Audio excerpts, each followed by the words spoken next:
Bismillahirrahmanirrahim. Assalamualaikum warahmatullahi wabarakatuh. Alhamdulillah wa syukurillah wa la hawla wa la quwata illa billah. Asyhadu an la ilaha illallah wa asyhadu anna Muhammadan abduhu wa rasuluh alladzi la nabiyya wa la rasula ba'da. Pemirsa yang dimuliakan Allah Subhanahu wa taala, dalam pembahasan yang terdahulu kami menyampaikan tentang 3 fase yang dilalui oleh Muhammad dalam rangka persiapan untuk menjadi Nabi dan Rasulullah, yaitu fase keyatiman, fase menggembala, dan fase berdagang.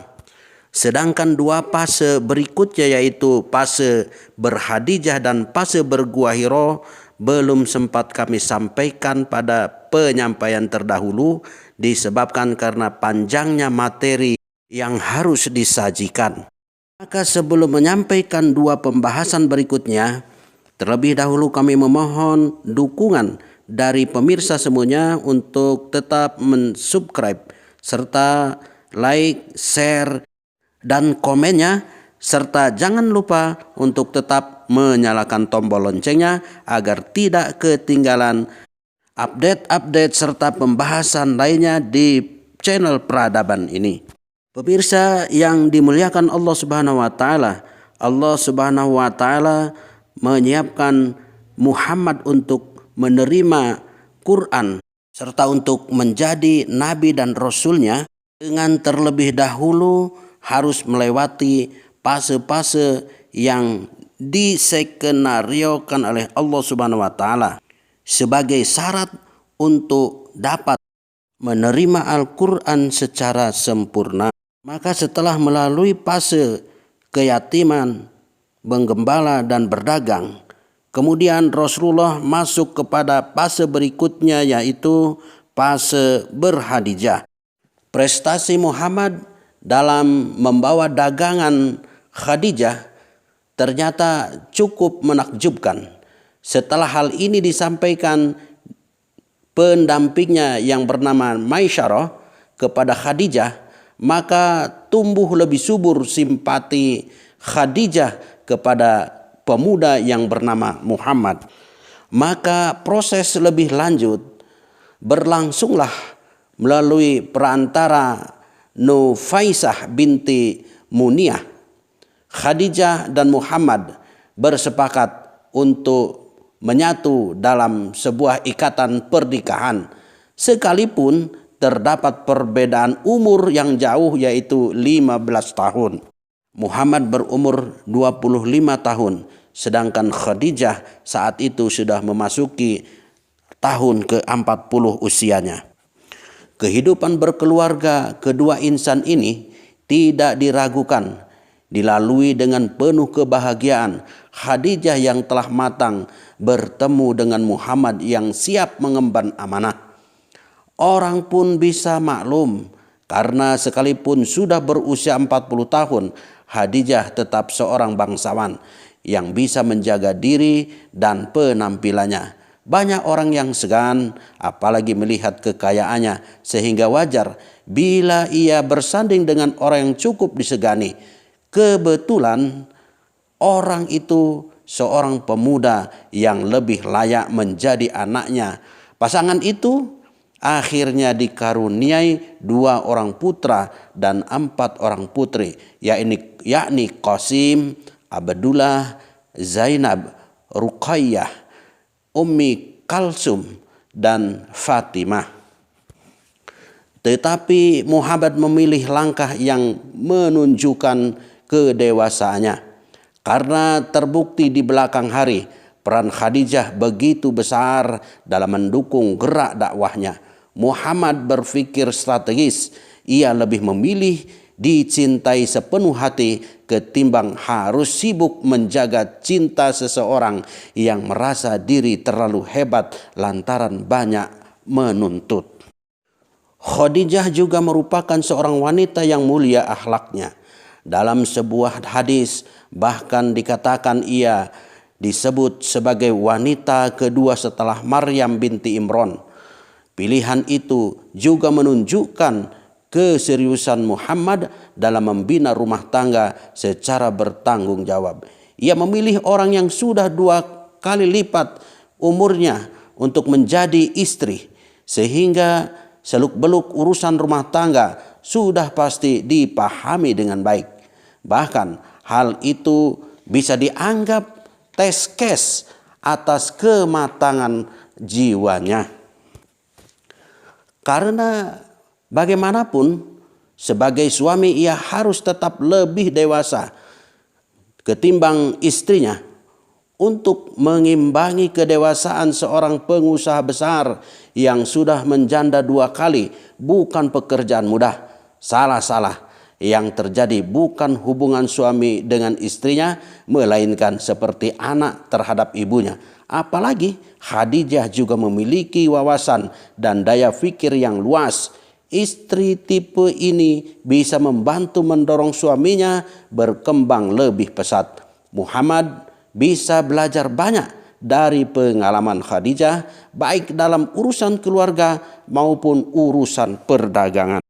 Hal yang tidak diperkirakan orang tentang Khadijah adalah pengabdian secara tulus oleh wanita ini kepada agamanya. Sebagai bangsawan yang kaya, ia tetap berpengaruh besar di masyarakatnya. Khadijah juga merupakan pendukung pertama gerak dakwah Muhammad dan tetap setia hingga saat kematiannya. Hartanya yang melimpah itu keseluruhannya disumbangkan demi memajukan dakwah Islam suaminya. Tak terbayangkan bila Fatimah putrinya akhirnya menjadi keluarga termiskin bersama Ali bin Abi Thalib. Karena memang harta warisan sudah tiada lagi, habis untuk perjuangan. Sosok Khadijah bisa dianggap sebagai simbol pribadi-pribadi kaya yang sebenarnya memang sangat dibutuhkan untuk memajukan dakwah sepanjang zaman. Ia sendiri tidak banyak ikut campur dalam alokasi dana yang diberikannya. Apalagi Khadijah sudah meninggal sebelum Nabi berhijrah. Khadijah lebih menampakkan pribadi yang tulus ikhlas menyokong perjuangan suaminya. Bukan hanya harta, ia sendiri juga harus merelakan banyak ditinggal suaminya dalam urusan dakwah. Masih ada hikmah lain di luar hubungan 2 insan ini. Di antaranya adalah penempaan bagi Muhammad untuk bisa melayani umatnya sepenuh hati. Perbedaan usia ini gampang sekali menumbuhkan sikap mentang-mentang. Sementara bagi Muhammad tetap dituntut untuk menjaga sikap dan ucapannya demi tidak menyinggung perasaan istrinya sekecil apapun. Lagi-lagi pemuda Muhammad ini dididik untuk terjauhkan dari sikap menyombongkan diri. Berkeluarga dengan Khadijah sebagaimana umumnya manusia adalah pergaulan sesama manusia untuk melangsungkan hidup dan berketurunan. Keduanya bukan tujuan, namun harus dialami. Pada fase ini, dialami kenyataan bahwa tujuan hidup adalah menuju kepada tujuan yang sesungguhnya, yaitu menuju yang maha hidup. Dirinya sebagai makhluk yang berdimensi inventivitas atau daya untuk menemukan nilai, dihidupkan untuk tidak hanya mengeksploitasi daya tetapi mentransformasikan daya menjadi nilai. Inilah fase hidup Muhammad yang menumbuhkan sifat tabligh dan sifat fatonah, yaitu sifat manusia mampu membawa misi, nilai dan berpikir strategis. Memasuki fase ke-6 yaitu fase bergua Hira. Pada usia 36 tahun, Muhammad memulai memasuki babak baru. Jiwanya yang gelisah melihat ketidakberesan yang terjadi pada masyarakatnya mengantarkannya pada keputusan untuk sering menyepi, merenungkan hakikat kehidupan. Muhammad memilih Gua Hiro yang berjarak sekitar 10 km dari kota Makkah untuk bertahanuts atau berkontemplasi. Dan langkah ini didukung sepenuhnya oleh Khadijah dan anak-anaknya. Anak-anaknya tak segan-segan untuk mengantarkan makanan dan minuman sebagai perbekalan yang dibutuhkan oleh ayahnya. Gua Hiro yang masih liar itu sebenarnya bukanlah tempat yang aman, yang ideal, karena memang belum terjamah manusia. Karena itu, menyepi di dalamnya membutuhkan keberanian dan kekuatan jiwa untuk tidak risau oleh gangguan binatang buas dan binatang berbisa, terlebih malam hari. Pilihan besar ini terlaksana hingga usia Muhammad mencapai 40 tahun.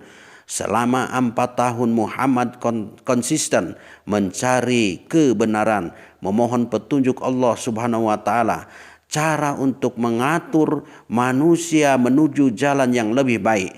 Sekalipun tidak memutuskan total hubungannya dengan masyarakat, setidaknya suami Khadijah itu sudah tidak lagi melakukan kegiatan keduniaan apalagi berdagang. Ibnu Hisam menerangkan tentang tahanus Rasulullah sebagai berikut. Tahanus berasal dari kata tahanuf dan tahanuf berasal dari kata hanif yang artinya lurus, yaitu kecenderungan diri kepada Allah Subhanahu wa taala dengan mengikuti agama Ibrahim. Kegiatan bertahanus ini baru berhenti setelah Allah Subhanahu wa taala menurunkan wahyunya yang pertama, yaitu surat Al-Alaq 1-5. Tahanus atau kontemplasi yang dilakukan Muhammad itu secara langsung menentukan kekuatan jiwa, kebersihan hati, dan menghimpun kekuatan berpikir serta keberanian. Selain itu, bertahanus juga menjadi benteng pertahanan diri guna persiapan menerima wahyu pertama maupun wahyu berikutnya tanpa merusak fisik dan memperkosa hak-hak orang lain.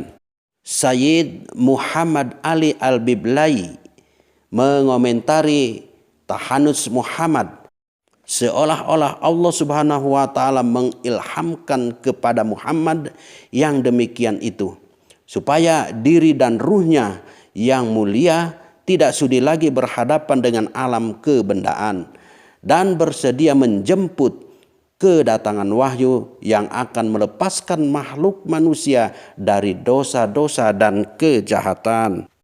Sedangkan menurut Dr. Hussein Haikal, untuk mengumpulkan kekuatan berpikir dan melatih hidup susah, melenyapkan segala perasaan takut dan sebagainya kepada seluruh makhluk dengan tiada kecualinya. Nyata, tidak merasa liar dan sepi di tempat itu, tidak takut apapun, bahkan tidak takut kepada binatang yang menjalar pada malam hari. Jiwa Muhammad adalah jiwa yang sangat kuat. Dengan jiwa seperti itulah Muhammad layak ditunjuk oleh Allah Subhanahu wa taala untuk menolong dan memimpin seluruh alam ini. Pada periode ini, peran Khadijah tetap saja tidak bisa diremehkan. Ia memberi semangat sepenuhnya atas keputusan suaminya. Ia tidak pernah mengeluh, ditinggal pergi berhari-hari. Bahkan ia pula yang meyakinkan Muhammad bahwa yang diperolehnya di Gua Hiro benar-benar adalah wahyu. Khadijah, orang yang mencarikan pembenaran atas peristiwa itu di saat orang lain belum mendengarnya, dengan mempertemukan Muhammad kepada pendeta Nasrani, yaitu Warokah bin Naufal. Pendeta itu pun meramalkan bahwa Muhammad akan diusir oleh kaumnya. Sayang Warokah meninggal sebelum risalah dikibarkan. Kelima fase kehidupan inilah yang mengantar Muhammad kepada gerbang kenabian. Secara substansial, pada skala yang lebih kecil, tahapan seperti ini juga akan dilalui siapapun yang menginginkan dan memperoleh hidayah atau petunjuk Allah Subhanahu wa taala. Sifat mandiri dan rendah hati, suka bekerja keras, tidak mendahulukan nafsu badani, dan serius mencari kebenaran hakiki dengan segala cara merupakan prasyarat agar hidayah itu merasuk ke dalam sanubari. Sebab lawan dan sifat-sifat itu semuanya akan cenderung merusak, dan bila demikian maka tidak akan membawa kesejahteraan bagi manusia dan alam semesta. Wallahu a'lam bishawab. Assalamualaikum warahmatullahi wabarakatuh.